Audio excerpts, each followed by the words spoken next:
What are we even doing with our lives? Seriously.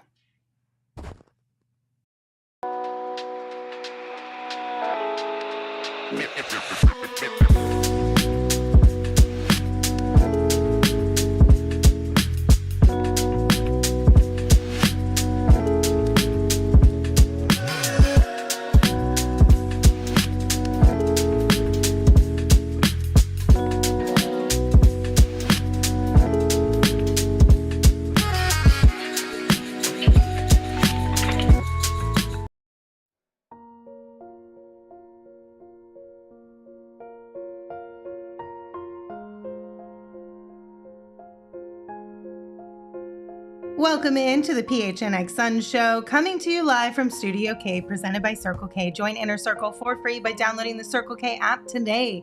Terms and conditions apply at participating locations. Visit CircleK.com for details. Thank you guys for joining us for the post-game show. Unfortunately, we have sad, somber music because apparently that is our lives this year. That's all we get. Yeah. That's it. That's all we get because the Suns could not take care of business tonight, falling to the Magic 115-110, which means we are now 12-11 on the season, 1-9 without Kevin Durant. I'm Lindsay. That's Gerald. That's Steven. We're going to talk about this unfortunate game. How are you gentlemen feeling? Same way as yesterday, same way as after the Pelicans lost, just a little bit deeper into this hole because it's just unacceptable the way the Suns are playing right now. One guy should not make that much of a difference. And I understand that Kevin Durant is an all-time great. I understand his value to this team on both ends of the floor. Mm-hmm. But this team has enough to be winning, especially against some of the shorthanded and lackluster opponents that they've faced lately. Mm-hmm. And it just continues to be the same story that we're seeing repeat over and over. We see Devin Booker have a bad shooting night again. We see Bradley Beal with 5 turnovers again. We see turnovers become an issue in the second half. We see another third quarter that goes the wrong way, even when they actually corrected the start of the third quarter and came out on a 10-2 run, and then completely just go back to what was not working in the last 5 third quarters that they've had. Like, it's frustrating to watch the same thing unfold. And again, we said this last night. We said it after the Pelicans game. Devin Booker has to be better. 8 for 21 tonight. Like, yeah, he had 25 points. He got to the line 9 times. But you need more from him. You need more from Bradley Beal, 18 points. He shot the ball efficiently, but 12 shots is not enough for Bradley Beal when Kevin Durant is out. So it's extremely frustrating. I completely understand anyone that is out on this team as far as what they look like without Kevin Durant. Mm-hmm. I will continue to stress they've looked like an entirely different team when Kevin Durant is there. Mm-hmm.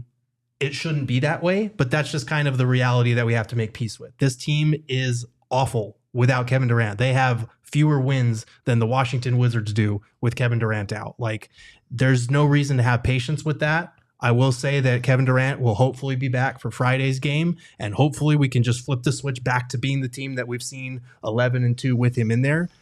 But I understand why people are losing faith in this team. And when you look at contenders, if you take one guy out of the equation, it should not crumble this much, except outside of like maybe Denver, who have the best player in the world right now. It's frustrating. Well said. I just struggle for the same reason that you just communicated with a team that has this much talent, that has a point guard that is well above average on a veteran minimum contract. Other players that are on bargain deals in a sense. Players that have had no issue scoring the basketball.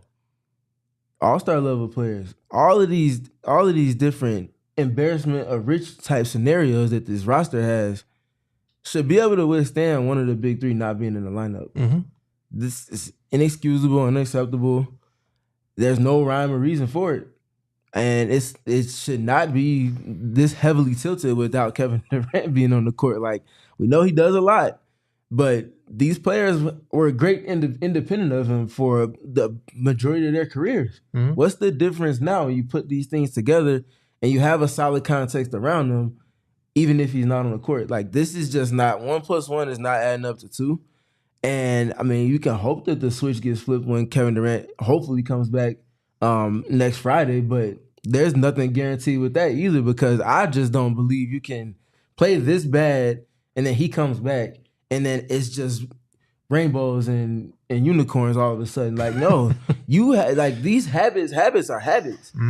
Missed rotations defensively after terrible shot selection at times, after turnover, after live ball turnover, offensive rebound conceded, and these things are just happening rapidly in succession. That's not winning. That's not a winning team that we just watched. And that's not a winning team that we watched the last 2 nights prior to this one on top of that. I think the worst part about this is it's like the worst type of losing, right? Because you're built that you should be winning games. Even with Kevin Durant out, you should still be winning some of these games. So like, it's not the same type of losing where at least you're quote unquote rebuilding or developing players. Yeah. You're just losing because you're not playing up to your own standards. You're not bringing the energy. You're not bringing the effort. You're not staying committed and locked in. And that's quite literally the worst part about sports as a fan, is watching a team play any type of game like that. Because it's like, we already went through the dog days.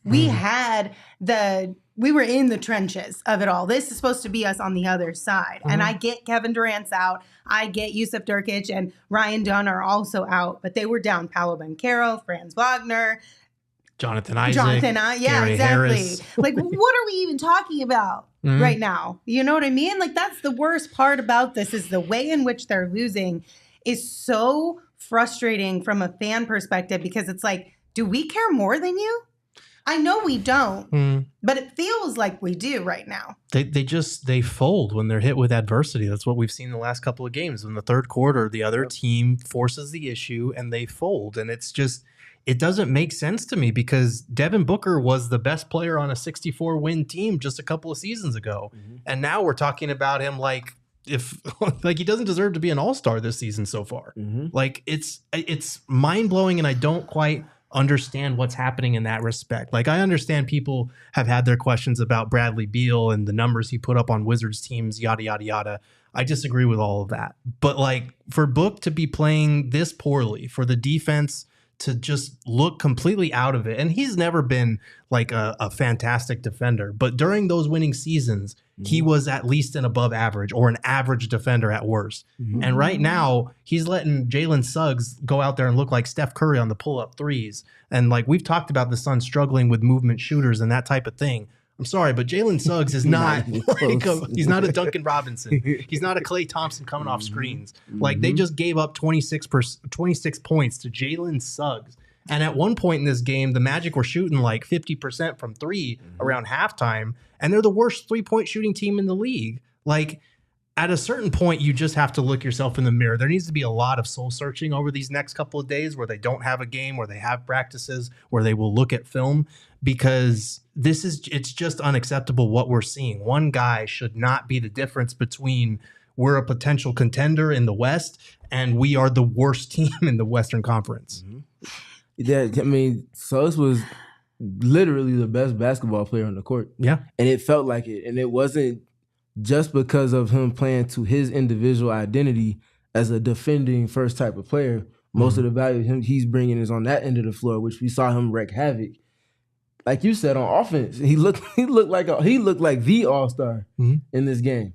And to not meet his resistance provided with your own resistance within your team context, like, these things are just inexplicable for me. Yeah. If you're a star player, it should be non-negotiable that if someone's bringing their fist to the fight or whatever, you should have your own counter punches or your own uppercut that trumps all of that, if it is what it is. Yeah. And that's, to your point, we haven't seen another star or all-star on the team when Kevin Durant hasn't been in a rotation for them this season. And that's not something I can just forget about when Kevin Durant does ultimately return.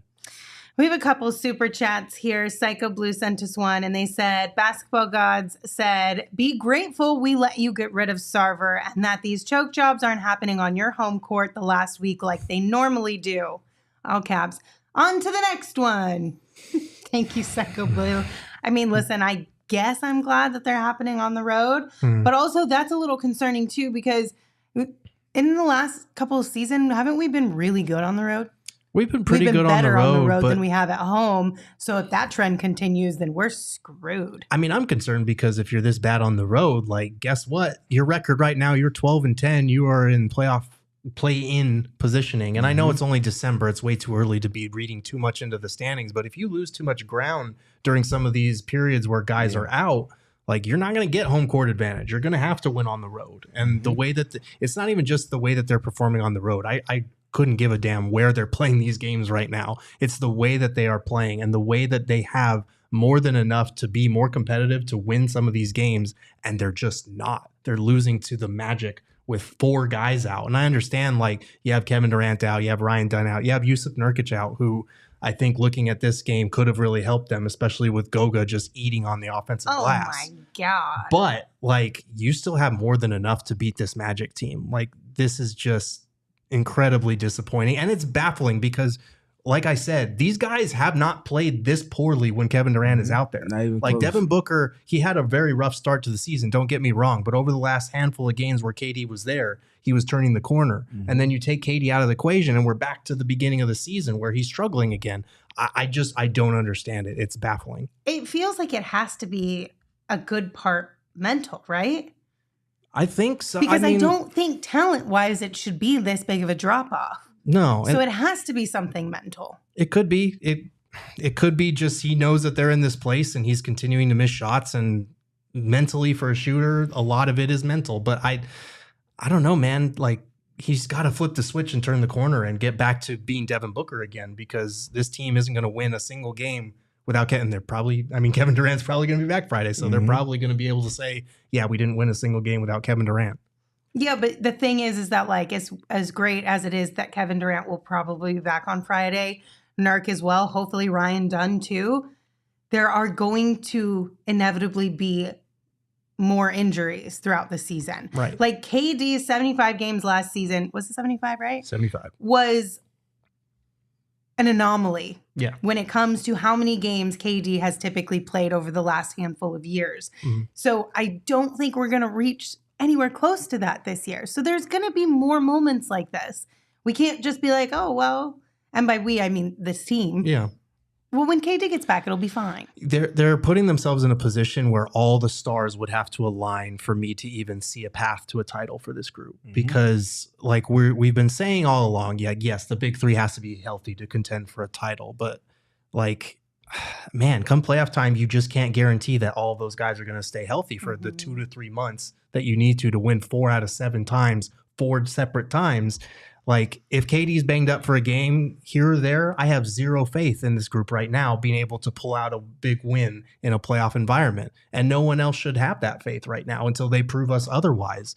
And that's the concerning part to me, because, like, we know they're not going to win a title without Kevin Durant. Like, that's pretty obvious. That was obvious before we saw this 1-9 stretch. But it's the degree to which they're losing these games, the degree of incompetence that they're showing, that is concerning to me. Yeah.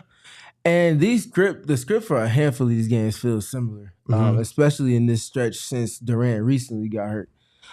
Correct me if I'm wrong, but in all of these games, they've had a pretty good handle on the flow of the game up until a certain point in the second half. Yep. And to Lindsay's point, that has to be mental. They have the firepower needed to do what they need to do to win, and they have presented a template for themselves in each of these 3 games respectively. If we keep doing X, then the result is going to be Y. If we don't keep doing X, then the result is not going to be Y. They figure out how to attack a team early in the game. They figure out in the middle quarters, and then you get to the second half of the third quarter, and after that, and it's just like a complete different game. And that's, to your point, you're talking about the resistance.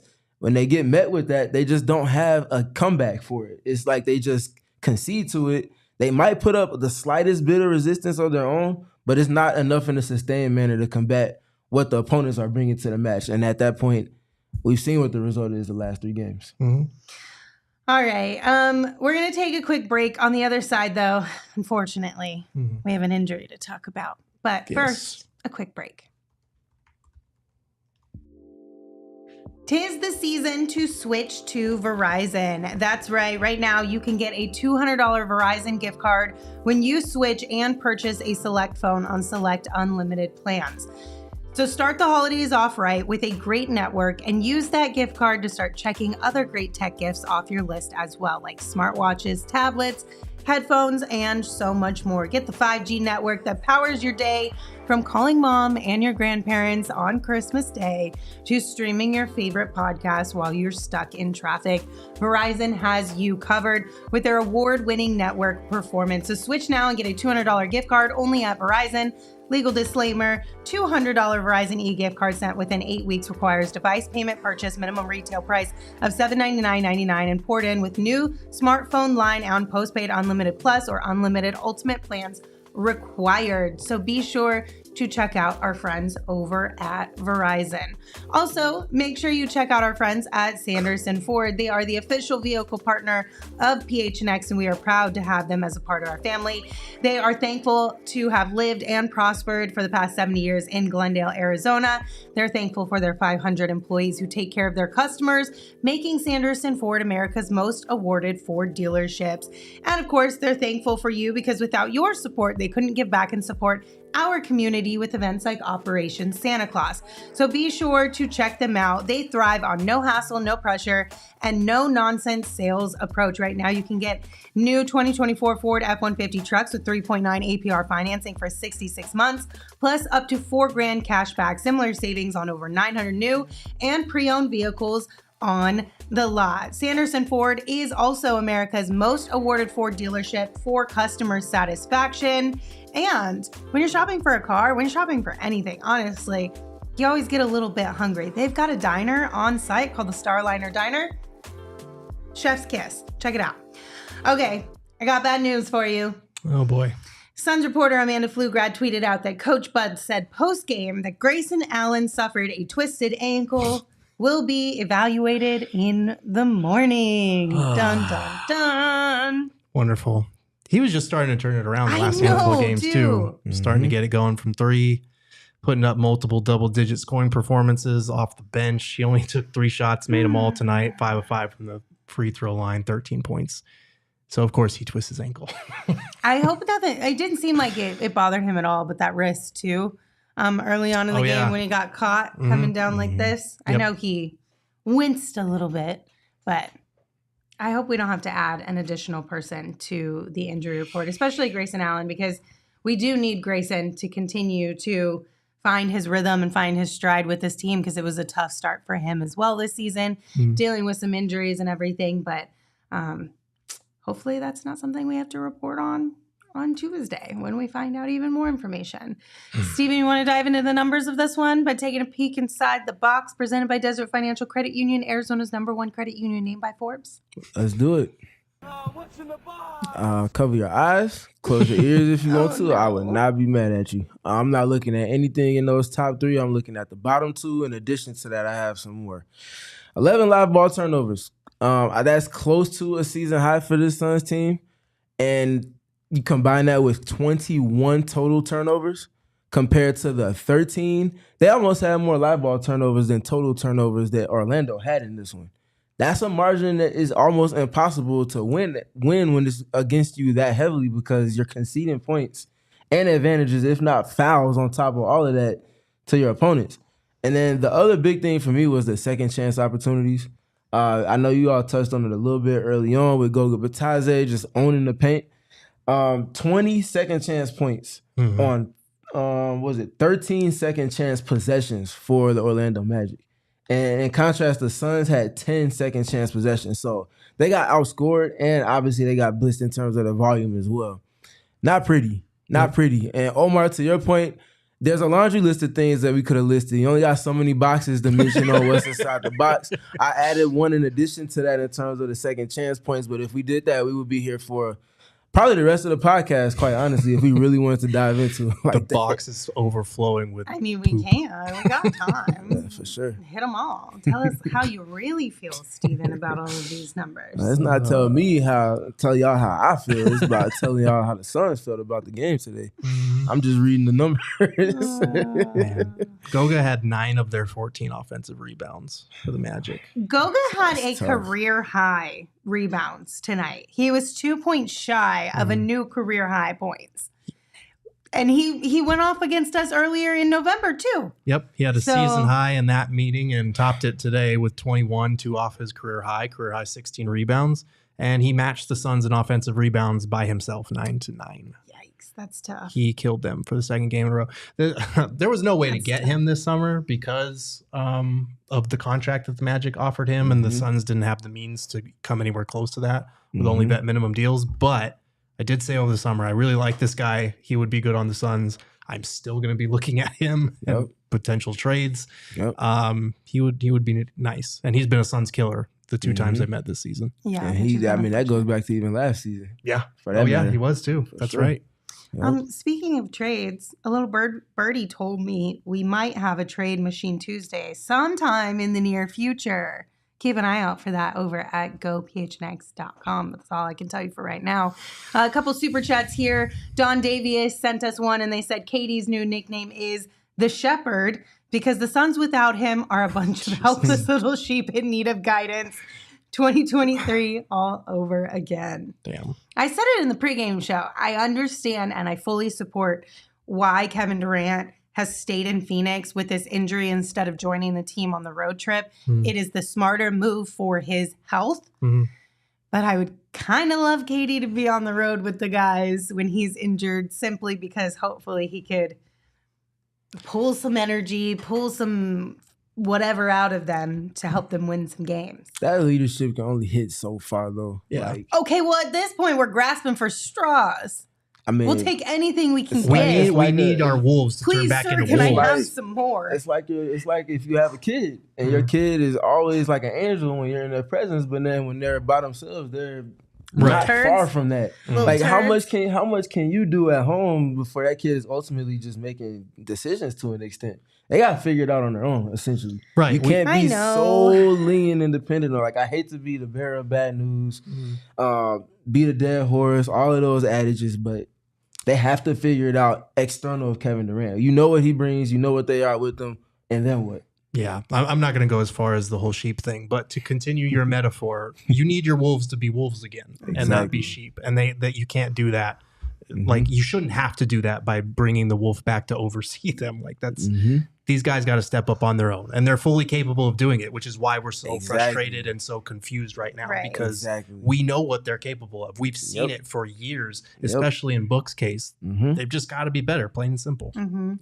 Cameron sent us one as well. They said, since I got another bet to hit, it was the best part of tonight's game, plus 21,000 odds. Take notes, Eric. And I'm going to add Steven in on that one, too. Nah, leave me out of that. Shout out Cameron, man. At least somebody won. That a boy, Cameron. You're the only person in this whole sphere that got a W tonight. And decided to share some of that with us with $5. Shout out Cameron. I was going to say, at the very real least, MVP tonight. tell us what your bet is next time so we all can ride with you. I think we need to workshop the Big Bright Shining Star, clearly. I mean, yeah. We could definitely give it to Cameron. But unfortunately, we didn't know about your performance in tonight's game until now. So instead, we gave our big, bright, shiny star to somebody else. Let's take a peek at who it is. Presented by Gila River Resorts and Casinos. You do you at Gila River Resorts and Casinos. Visit playatgila.com for more details. I'm a big, bright, shining star. I don't think this is a surprise to anybody. It's going to go to our guy, Tyus Jones, finished with 21 points tonight. 6 assists, 1 rebound. He was 7 of 16 from the field, 5 of 8 from deep. Only 1 turnover for Tyus Jones in this one. He came to play. He did. He was good. And he's been good recently, especially with being aggressive off the ball, with knocking down threes. Steven, I think you tweeted it during this game. He was obviously very efficient from 3-point range. The floater, which is one of the stronger aspects of his game, has surprisingly not been as strong as I was expecting this season, but he's been finding other ways to score. He's been getting to the rim occasionally. He's been good for this team. His drives have uptick, and that's something that this team needs. I say it every pregame, postgame, non-game podcast. Paint touch is king for the Suns. They need someone external to Kevin Durant to generate those paint touches. Devin Booker's drives have upticked recently as well, but they need someone outside of that big three layer of their offense to provide that. Tyus Jones is bringing that and then some. The efficiency is coming with it. He's definitely found his scoring rhythm, and he's playing the way that they need him to play come playoff time right now. Obviously, you need to sustain it, or if not, have it in your back pocket to bring back to the forefront come April. Hopefully, when it matters for this team, but he's playing the way they need him to right now from the helm of the offense, and I mean he was their best player on offense tonight. He was. Hit the thumbs up button for Tyus Jones for being our big, bright, shiny star in this one. Somebody in the chat said Tyus played really well, but he's a liability on defense. I feel like one of the big things that I saw a lot tonight on Suns Twitter was just talking about how our size has been a killer for us this year. We are undersized, and when a team like the Orlando Magic decide to get physical with us, there's not much we can do to combat it. And it throws us off our rhythm. Are we just up a creek without a paddle when it comes to that? Or are we going to have to rely on potentially a trade to help us get bigger? Are we just kind of stuck where we are? They need another wing. I will say that these last couple of games, not having Kevin Durant at 6'9" and Ryan Dunn at 6'8", you could see the size discrepancy You really there. could. There's a big disparity there. And it was especially apparent tonight, even with Wagner and Banchero out. They need to add another wing. They need more wing depth. We've been saying this. They need defense. They need a 3-and-D wing. They need more interchangeability from that position because for the most part, their best players are guards or undersized wings. So a little more size in that respect would be nice. The template for this Suns team that they've shown early, especially when healthy, is that when they downsize and they take a traditional center off the floor is when they feel like they've optimized their play, consistently at least. Leaning more into that is an outlet for them to kind of better themselves in a sense. So finding another bigger wing that can serve that same role that Royce and Ryan, and even also to an extent in Kevin Durant play, and being a small ball five or sometimes sharing the front court with one of those players I just mentioned, that's what they need to kind of bridge the gap. Obviously, yes, they need another center too. You got to figure that part out, but they need to shake things up, and they need somebody that's going to bring some juice, some energy, some blue-collar efforts to combine with what they have already. And, I mean, we see the name tossed around all the time, Dorian Finney-Smith. He's a player that checks off all of those boxes. Bigger in size, bigger in stature, adds some versatility. They need it in the worst way. But that's just kind of where they are right now. And I feel like until they address that, we might see some inconsistencies within the rotation, even when Durant does come back.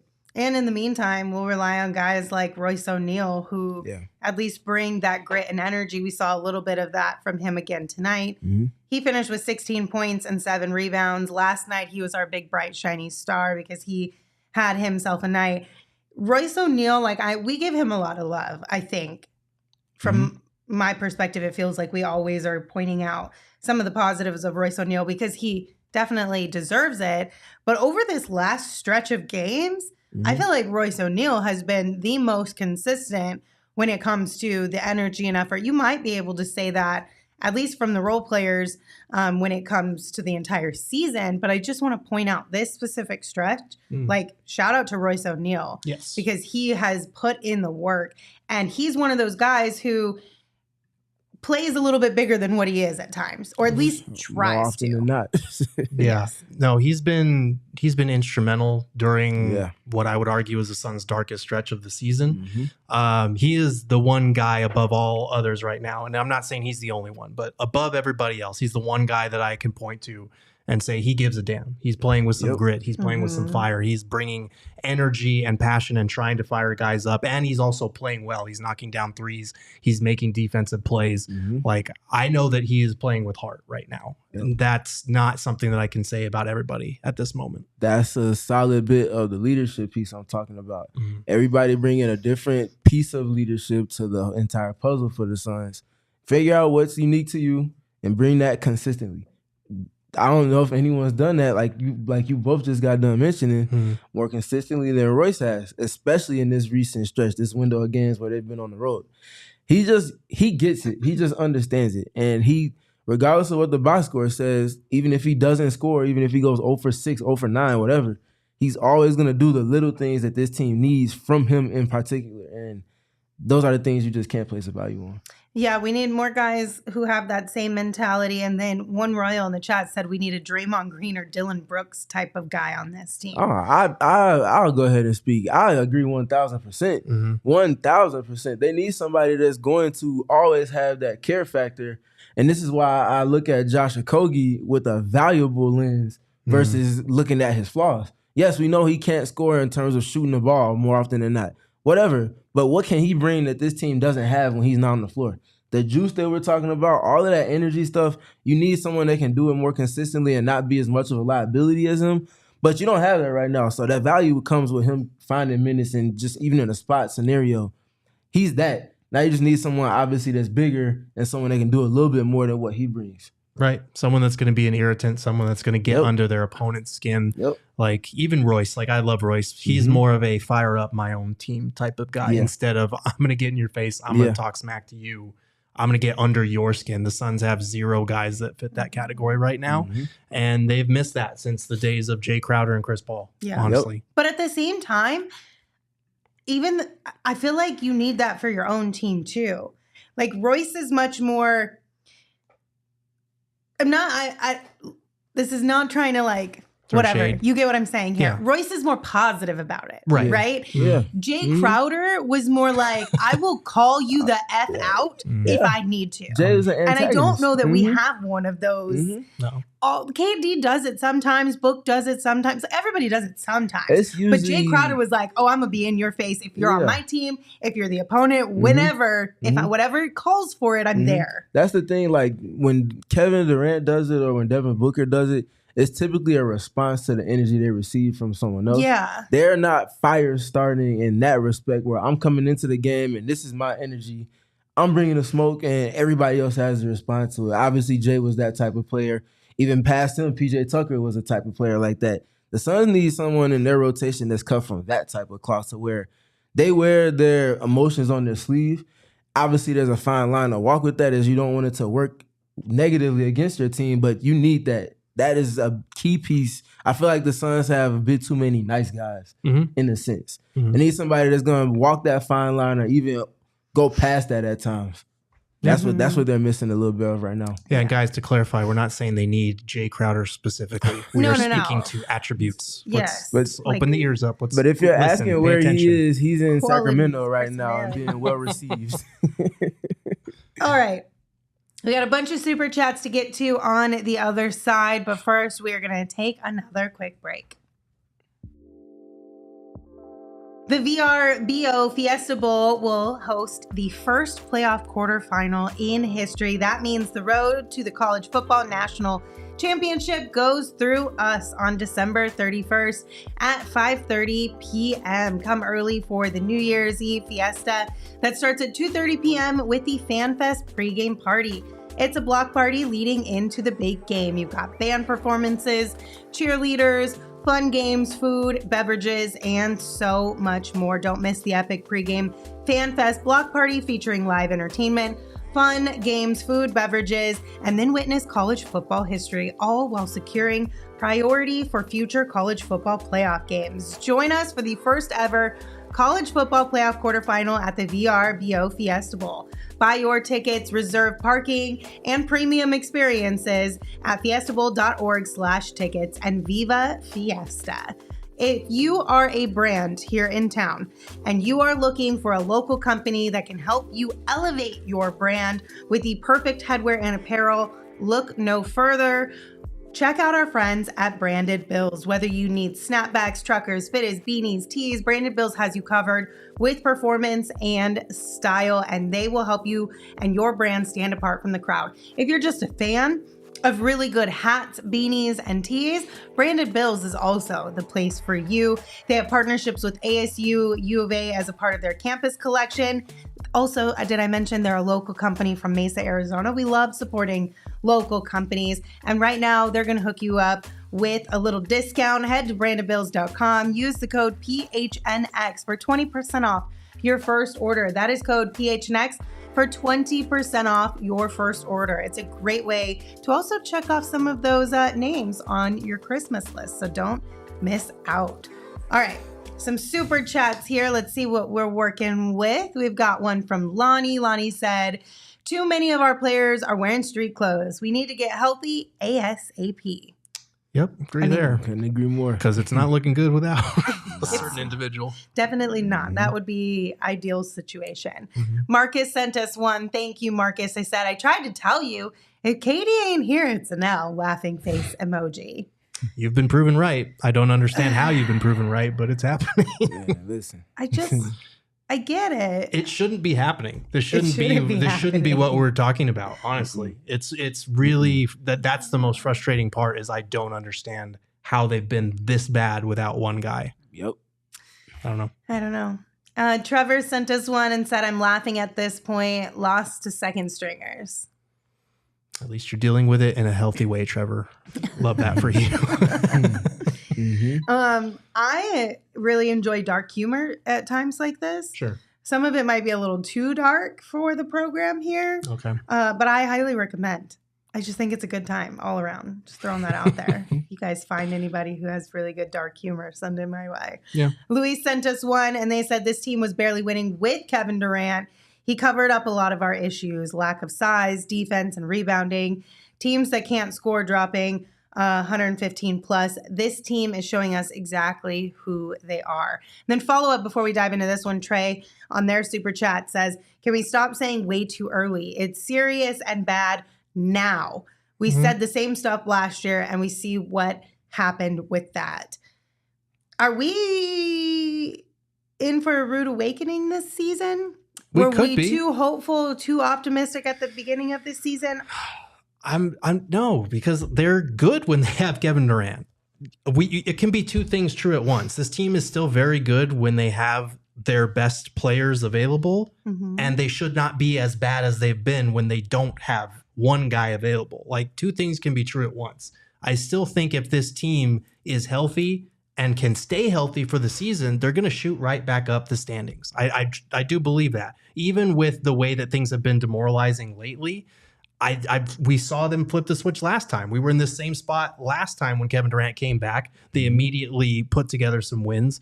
I think they will if they get healthy. But we know that if of the get healthy part is a big if. And it's to this point has not been something they've been able to sustain. We knew that would be the risk with having an injury-prone big three. We've seen the positive of what this team can be when they are healthy, and we've seen the very negative of what they are when they aren't. So I will continue to say it's early because I have seen the glimpses. Like 11-2 with Kevin Durant, no matter how much you're winning by, is still significant. You're still getting clutch wins together. You're still getting reps together.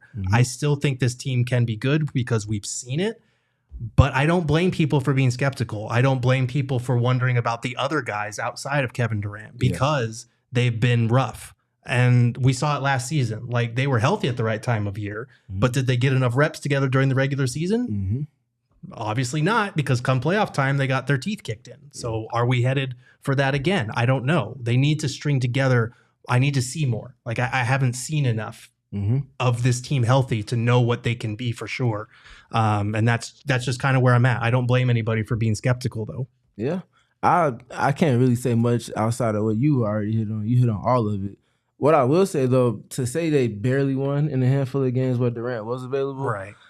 I hate to be the bearer of bad news again, but most playoff games are decided by less than double digits. Most of them are within less than 5 to 7 points, to be specific. So getting those reps and winning those games is always a telltale margin for any team that has the desires to contend. It's one of the identifying markers. Additionally, we've been seeing a lot of comments in general on Mike Budenholzer. You can talk about all the adjustments you want. The adjustment is to play better and to do better and be better and do that consistently. I don't care. Like, I've talked about in the last handful of post games, them doing this and doing that and trying different things. None of that matters if the execution is there. You can draw up the most exotic play. You could draw up the perfect play to get a wide open shot because you know what the defense is going to do. If you don't execute, especially the players at the top of the paradigm, it just does not matter. Doesn't matter at all. Like, I think that's rather simple and easy to understand. I just don't want to see people pointing the finger at anybody but the players, and specifically the top of the paradigm right now. Yep.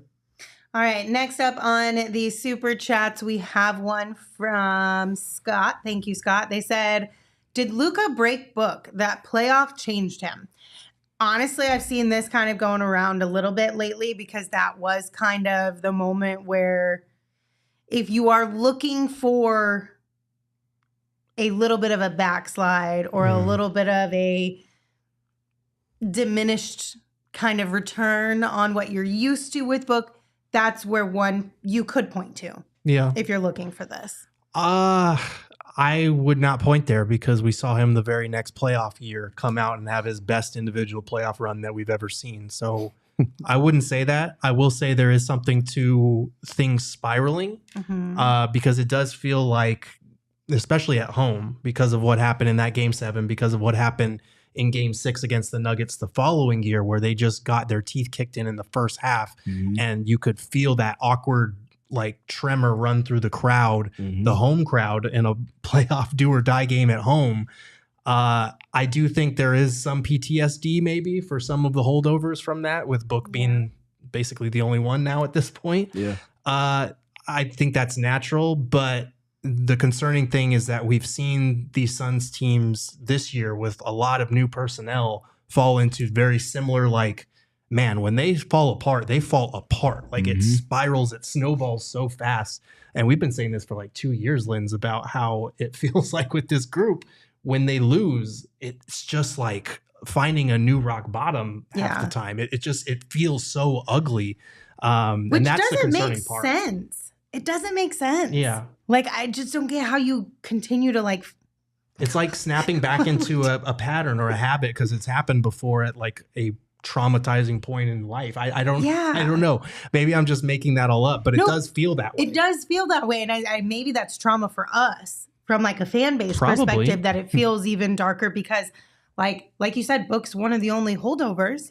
So it's not like we have the same team and it's happening all over again in the exact same way. It's kind of like a snake eating its own tail too, because I feel like the fans, because they were also traumatized, if they're in the arena when they start to see it happening, you can feel that tremor runs through the crowd again. Yeah. PTSD. The anxiety. Right. Everybody has PTSD. Yeah. So I don't know how you stop that cycle. It starts with the players, obviously, but anytime something goes wrong in a home game, you can kind of feel like, oh man, I've seen this before. It's like it feels very much here we go again. Right. Yeah. And the players can pick up on that energy. They can. 100%. I'm not blaming anybody. No. The fans for that, but they definitely feel that. Yep. Plumley Muse sent us one. They said, has Booker regressed? Points are down, so are his assists. Over this is a really soft team. Welcome back, 2023 Suns. Not much has changed. Again, See, that's the trauma. Yeah. That's the trauma there. I mean, so far in this season, he has regressed. I will point out it is December 8th. There's still a lot of season left. If Kevin Durant comes back, stays healthy, and Devin Booker goes back to the guy he was literally just last week, nobody was complaining about him then. And I think he will get back to that point. But I could be wrong on that. He hasn't been good for the majority of the season. He hasn't been the Devin Booker that we've come to know over these last few seasons. And that is concerning to me. So I don't blame anyone for feeling concerned over that. I will say, for me, for any player that you're asking me about, have they regressed? Are they making a leap? I will tell you probably the same thing. It's too early for me to say. I'd say that about anybody. I'm not worried about Devin Booker. I expect more. I'm holding him to a high standard, a high level of account, because he's shown that he can far exceed whatever bar might be set for him at any given moment. So no, I don't think that moment with Luka like changed him in any respect. And I also don't think that he's regressed. He's just a player that's in a rough space right now. He'll eventually pop back out, and when he pops back outside, he's gonna be loud about it. That's what he's shown. He's had lows before. Maybe this might be the loudest in recent memory, but that doesn't make it any different than any other scenario. He'll be fine in time. I'm not worried about him, and I'm expecting for when he does, this team to get to the level that they showed that they were at early on in this season. Yeah, I think that's one thing that we do want to make a little bit clear is we're not fully rock bottom here just yet. Right. On this program, we are pissed off. We are annoyed. and we want better basketball to be played, but we're not at the bottom of the barrel. We are not completely down and out. I've seen the bottom of the barrel. This ain't it. On this Sun squad. We're getting a little close. I lived there for years. This is not even close. Also, Omar said, Suns fans, go see your local therapist, please. Omar, I'm pretty sure this is the local therapy. So welcome to therapy. I'm not Between licensed us, for this. the chat. I think we you. are in a group therapy type of situation right now. Is that not what we're doing here? I think that's a call for a woosah moment. So everybody go ahead and inhale. Exhale. You're welcome. See? Could hear the internal screams Therapy. on the exhale. Therapize. That's the point. All I heard was the sound of Hades. If you're here with us on YouTube, we appreciate you guys being here. Eli said PHNX is our local therapy. We got you. We try. Thank you guys for hanging out with us. Hit that thumbs up button. We're going to take one more quick break. We'll be right back. Get ready to huddle up at Chase Field for college football postseason action as the Rate Bowl kicks off on December 26th at 3:30 p.m. You got family in town for the holidays? Huddle up and bring them out. Looking for a little holiday vacation fun? Huddle up with friends and come on down. Join us for a football game in a Major League Baseball park, making it one of the most unique and fun atmospheres in sports. It's also the only bowl game featuring a matchup between Big Ten and Big 12 teams, two of the toughest football conferences in the country. Game tickets, premium experience, and reserve parking are all available. You can get yours now at RateBowl.com. That is ratebowl.com for your tickets, premium experiences, and reserved parking. Don't miss out on the action. Also, if you are looking to give the gift of a concert, a game, theater, comedy shows, Game Time has your back. And Game Time has a new feature right now called Game Time Picks that makes getting tickets for your favorite live events even easier. Game Time Picks filters out the fluff to show you only incredible deals on great seats, so you don't have to waste time searching through thousands of tickets. I love using Game Time because they have so many different features that just make the experience way better and way easier. The all-in pricing, the seat view, the lowest price guarantee, or Game Time will credit you 110% of the difference. We love Game Time, so take the guesswork out of buying tickets with Game Time Picks. Download the Game Time app today, create an account, use the code PHNX for $20 off your first purchase. Terms apply, but again, create an account, redeem the code PHNX for $20 off. Download Game Time today. What time is it? Game time. That's teamwork right there. You love to see it. See, we have a good team. Call me Royce O'Neal. Yes. All right, a few more super chats here. Thank you guys for sending all of these in. We really appreciate you. Trey sent us one and said, we need the Stars to play like stars, period. Sometimes it's as simple as that. Big facts, Trey. Lonnie sent us two of them. First one says, former team, question mark, question mark, question mark. This should have been a 17-point game for Bowl tonight. We have so many players out. Play him already or get the trade ready, bud. And then followed up and said, hey, bud, does Bobo suck? Because it's like he's saying it without saying it. I thought that he would get more minutes against his former team. I'll tell you one thing. The coaches do not care about players going against former teams. That's something that only we notice or care about. We saw... Are you there? Hey, we're back. Are we there? Our internet's got to act like internet. Wait, but are we for real? How exciting. Oh, we're so back. Are we so back?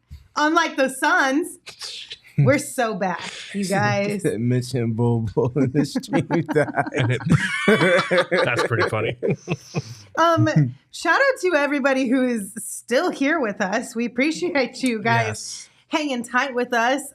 Sorry about the random interruption. We just need our stars to star. We need our internet to internet. Mm-hmm. I guess we just need a lot of things around these parts. There's that third quarter internet. The third quarter internet. It's brutal. Oh, That's no. Well, you guys are the best. So we'll just What were we talking No, about? they said they came for that hour-long therapy session. Were we Yes. talking about Bobo? We were talking about Bobo and Yes. therapy. They said they came for that hour-long therapy session. They They don't did. care when it stopped. They said they plan to get an hour, 60 minutes worth of their time. Oh, okay. That's true. So they we said were we were chatting about Doug and Alice. Okay, yes, which- that's right. Doug, I'm sorry, you've told me that multiple times that the name is Doug and Alice, Yeah. and I keep forgetting. We will remember. I will do my best, but I apologize 100% because that's for sure a thing. It's not our fault. It's the internet. It really is the internet's fault. But I do want to take a peek at some report cards here. We've got the Suns report card to look at. 0 out of 5 tonight, everybody. Sheesh. Our best report card to date. Sheesh. No, we did not have 30 or more assists. No, we did not attempt 35 or more threes. We did not hold our opponents to 114 points or less. We did not commit 13 or less turnovers. And the big three did not combine for 75 or more points. Look at us go. Who'd have thought? And that's how you lose to the Magic without Paolo Banchero and Franz Wagner. My name's Jeff. That's how you lose to anybody. Yeah. You know, I That's might a need tough to night. I might need to tweak our report card a little bit because most of these parameters were for last season, Okay. but I still feel like they're pretty useful barometers for what this team needs to be at. But since we haven't had a 5 out of 5 yet this season, do we need to lower That's the also bar? true. No, so the one thing that I might change is the 3-point attempts. Okay. Tonight, obviously, they didn't get there, which was kind of baffling. But for the most part, they've been able to check that box pretty consistently. I don't know, man. 0 out of 5 is really bad. 0 out of 5's tough. That's not good. That's tough. Yeah. And then we have the Suns report card, PHNX Suns report card. I always do that. I say the same thing over twice. Yeah. We all suck too. Damn. So none of us won our bets tonight. And if you were not here with us for the pregame show, then you missed the shenanigans. Yeah. That was tonight's bets, at least my bet. So I decided that when Kevin Durant is out, I'm only taking minus bets. I took a minus 155 bet, y'all. 155. All I needed was Goga to have 3 points. No, 4 points. 3 points. 3+ In the first quarter. He was 1 of 4 from the field, you guys. He had 2. 1 2 of points. 4. 2 Oh points. my gosh. That's really funny because the rest of the way then he went 7 for 12 Mm-hmm. for 19 points. I know. It's unfortunate. He missed a couple of shots on the roll that would have really helped you out. But yeah, betting is not in a great place. Code said that I look defeated. I am defeated, Code. I like covering a team that wins games. It's much more pleasant all the way around. It's hot in the studio. Our internet is trash. Our stars are playing like garbage. It's been a rough 48 hours. Listen, I don't know what to do here, but the chat is telling us the internet is coming in hot again to end the pod while we can. Oh, good. So I feel like this might be, we have one super chat from Lonnie we'll try and sneak in. Okay. Thank you, Lonnie. They said the internet is playing like the Suns. You right, Lonnie. The internet is playing like the Suns. So we're going to go home because I don't want to watch any more of this. You know what I mean? If the internet's going to act like the Suns, I'm going to tap out. I'm going to tap out. I love watching NBA basketball, but I'm so glad we don't have to watch Suns basketball until Friday. It'll be a nice reset for everybody. And it's kind of scary that we said this literally like 2 weeks ago. Yeah, I'm dreading my homework and doing these rewatches, but Yep. oof. Well, listen, here's the deal, guys. We're going to take tomorrow off because the Suns also have tomorrow off, so we won't really have any information to share with you from practice or anything of that sort. If for whatever reason they do send out a notice about any injuries or whatever, be sure to stay up to date by following us on social at PHNX_Suns, the best place to get the information as soon as possible. But we will be back on Tuesday, Wednesday, Thursday. We will have 3 p.m. shows for you. Friday, of course, a pregame and a postgame show. And same on Sunday, pregame and a postgame show as well. So that's the schedule for the rest of the week. Thank you guys for being here. One more time, hit that thumbs up button if you're here with us on YouTube. Rate, review, subscribe wherever you get your podcast. I got it. Follow the show again on social at PHNX_Suns. You can follow me at Lindsay Smith AZ. You can follow Gerald at Gerald Bourget. And you can follow Steven at Steven PG3. Steven, take us home. Take this time away from the Suns and take your mind off of the Suns by watching other teams play basketball. I think that's a positive release. It's a way for you to see how things can be done and the way that this team can kind of get back to being in the space that we expect for them to be in. And I think that's a healthy exercise if we're concluding our therapy session. We're offering an outlet for positivity. So there you have it. Be safe, enjoy yourself, take care of yourselves. Talk to y'all soon. Bye. We all silly like the mayor.